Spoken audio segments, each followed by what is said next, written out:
capítulo 33, o verso 1 e o 2 de Gênesis. A minha tradução bíblica diz assim: E levantou Jacó os seus olhos, e olhou, e eis que vinha Esaú e 400 homens com ele. Então repartiu os filhos entre Lia e Raquel e as duas servas, e pôs as servas e seus filhos na frente, Lia e seus filhos atrás, porém a Raquel e a José os derradeiros. Amém? Diga-se comigo: preservados para um tempo maior, ou para coisas maiores. Diga assim: preservados para coisas maiores. Amém, queridos? Só vou dizer uma coisa para você: o Pai sabe o que está fazendo. Confia no Pai, descansa nele. É difícil entender às vezes a maneira que Deus age, a maneira que Deus trabalha, porque Deus não trabalha na lógica do homem. A gente quer tentar colocar Deus dentro de uma caixinha e limitar Deus, de não, eu quero isso, mas quero que seja feito desse jeito, desta maneira. Quando você realmente sabe quem é o seu Pai e confia nesse Pai, você descansa em Deus. Quando ela não gosta que fale o nome dela, mas a Raquelzinha, quando ela vai atravessar a rua, ela pega na minha mão, ela não está nem preocupada se tem carro, se o sinal está verde ou vermelho, porque ela confia no Pai, está segurando nas mãos. Então, nosso Pai, o Deus Todo-Poderoso, se você confia nele, você pode descansar, porque ele sabe o que está fazendo. Pastor, não estou vendo nada, não estou entendendo. Confia, no final vai dar tudo certo, amém? Amados, o texto que nós lemos aqui, eu quero ser rápido aqui na explanação. O texto que nós lemos aqui, Jacó está voltando da casa de Labão. Está voltando porque ele passou um período de aproximadamente 20 anos neste lugar. Lembra quando ele assume o lugar de Esaú, dizendo para o pai diz: quem é você? Ele diz: eu sou Esaú.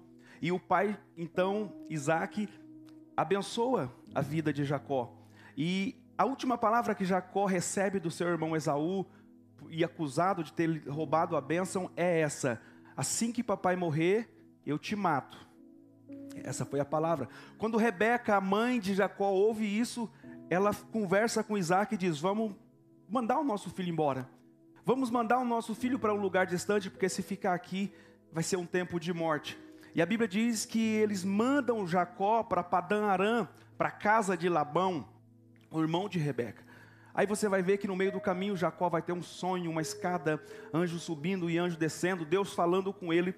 E ele vai passar um período de aproximadamente 20 anos na casa de Labão. Vai ser enganado, o salário vai ser trocado pelo menos 10 vezes. Vai sofrer porque ele vai dizer que vai trabalhar sobre o sol escaldante e sobre a geada. Você está sentindo frio nesses dias, imagina a geada. Aqui nessa região não costuma muito dar, mas no Paraná, na região sul, tem dia que você acorda, as plantações estão cobertas de gelo. Dependendo da intensidade, até as plantas, as flores dentro de casa, elas murcham. Então Jacó passa por um período muito difícil. Ele vai casar-se com Lia, ou Leia, depende da sua tradução bíblica. Vai casar com Raquel, e junto com elas vai receber Bila, e a outra, como é que é? Bila e Zilpa. Duas concubinas que vêm juntos de presente com a esposa, servas, para servir a ele. E ele vai ter filhos com todas elas. Vai ter filho com Lia, vai ter filhos com Raquel, vai ter filhos com as concubinas. E ao retornar, recebeu uma palavra de Deus dizendo: volta para sua casa.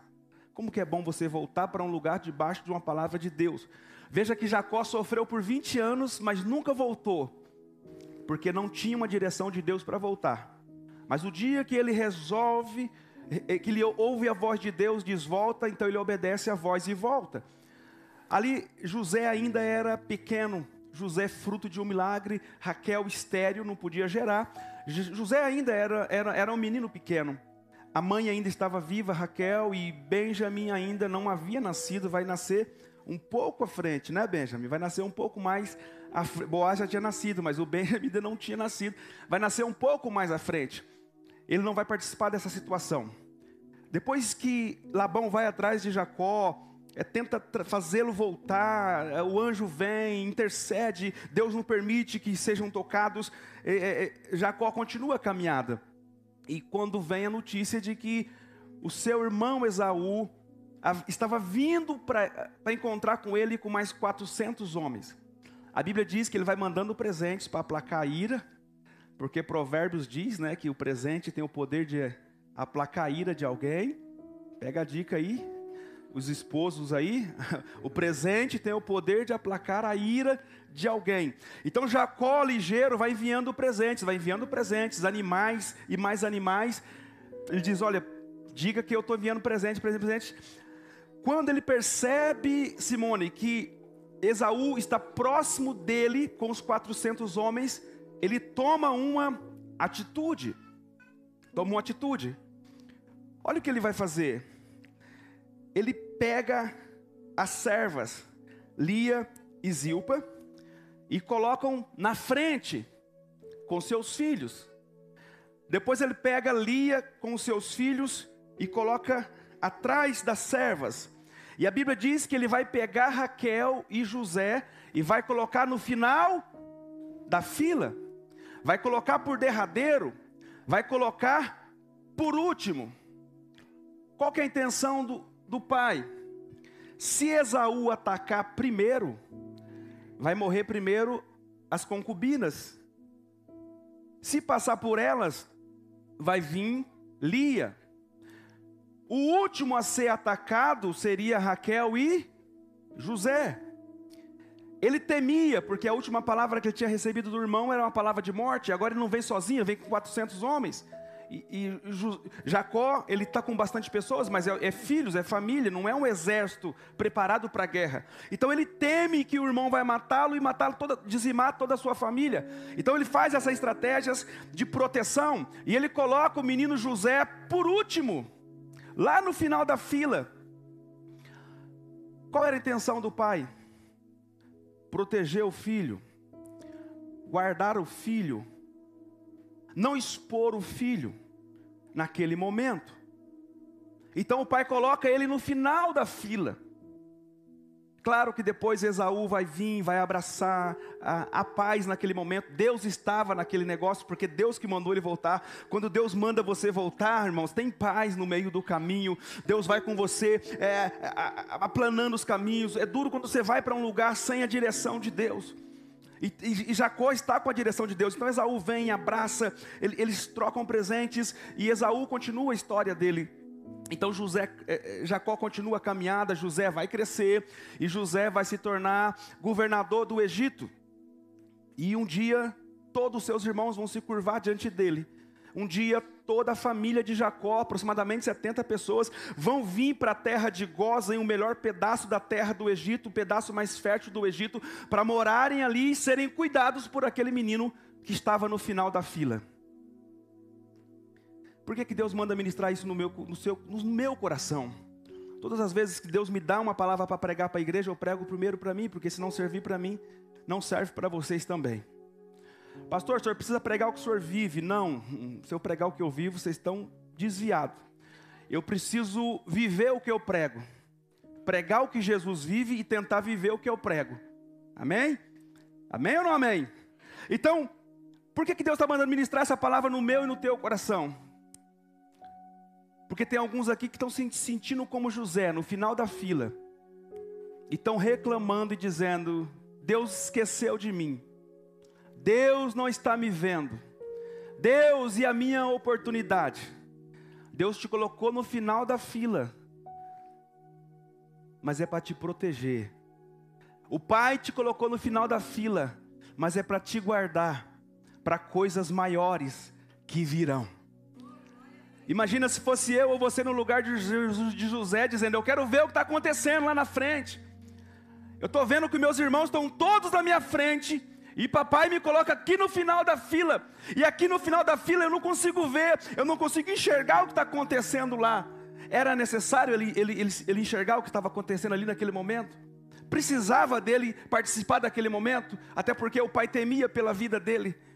Então tem coisas que você quer ver agora que Deus não vai deixar você ver. Tem lugares que você quer estar agora que Deus não vai deixar você estar. Não é porque Deus não te ama, não, é pelo contrário. É porque Deus te ama incondicionalmente. E Ele está te preservando para um tempo maior.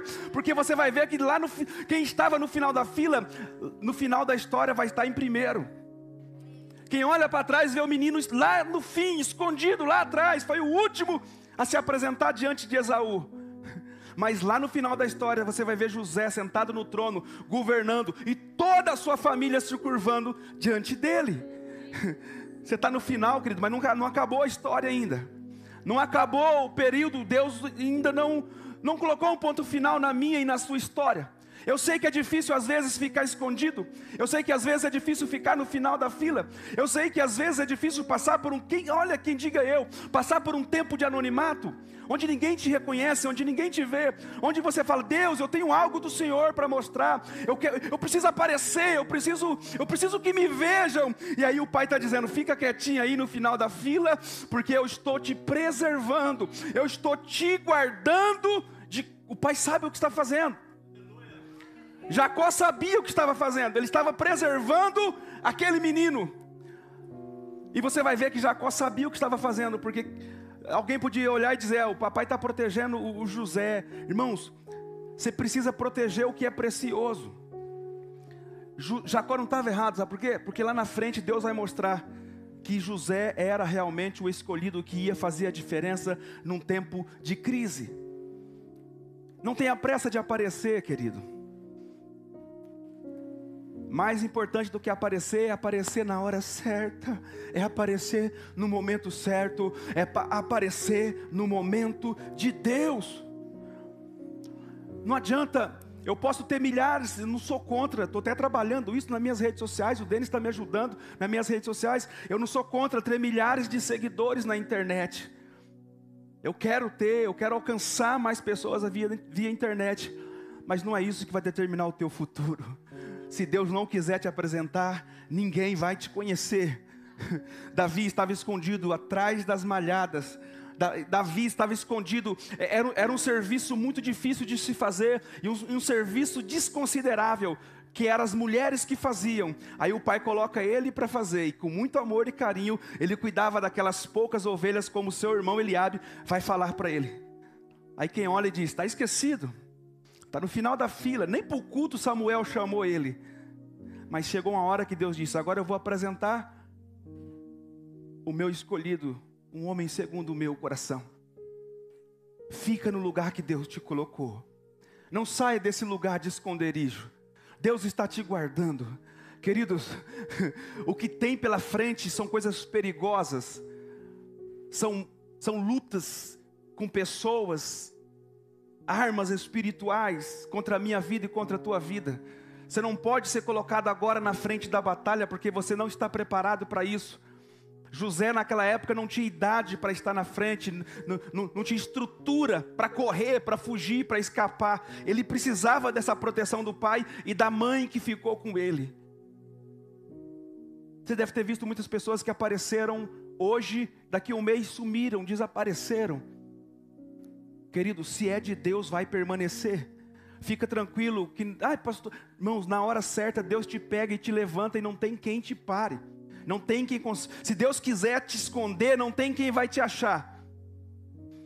Mas se Deus quiser te apresentar, não tem quem possa te esconder. Deus vai na frente, abrindo o caminho, quebrando as correntes. Aleluia. Vamos fazer esse pedacinho, Nai? Mas você canta, não é eu que vou cantar não. Aleluia. Olha para alguém que está do teu lado e diga: Deus está te preservando para coisas maiores. Diga: não é que Deus não esqueceu de você. O profeta Isaías vai dizer assim: pode uma mãe se esquecer de um filho que amamentou por 9 meses? Ainda que uma mãe viesse a se esquecer desse filho, eu todavia não me esquecerei de ti. Eis que te tenho gravado nas palmas das minhas mãos. Deus está te vendo. O pastor não me vê, o meu líder não me vê, minha família não me vê, mas Deus está te vendo. E Ele traz você aqui nessa manhã para dizer: eu estou te preservando para coisas maiores. O que você quer ver agora é coisa pequena perto daquilo que eu vou lhe mostrar. Aleluia! Aquilo que os olhos não viram, ouvido não ouviram, e nem subiu ao coração humano, é o que eu tenho preparado para você, diz o Senhor.